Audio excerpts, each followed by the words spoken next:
Багато хто фотографується тут в Монтрьо. І я багато помічаю ці чехли, книжечки, знаєте, на айфони. Ну, може це не айфон, може якийсь інший телефон. Але я раніше думав, що це тільки для людей там похилого віку, хто любить такі чохли, книжечки, там де можна картки, там гроші складати, я не знаю. А це дивлюся, молодь навіть, і не один там, а 3 чи 4 таких от молодих людей, які там один одного фоткали і тримали цю книжечку, чохол, книжечку і фоткали. Блін, вона ж взагалі незручна, я не знаю, хто її придумав.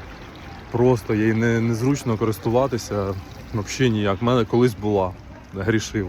Ну вони тільки тоді з'явилися, і я думаю, попробую, що воно таке взагалі не сподобалося.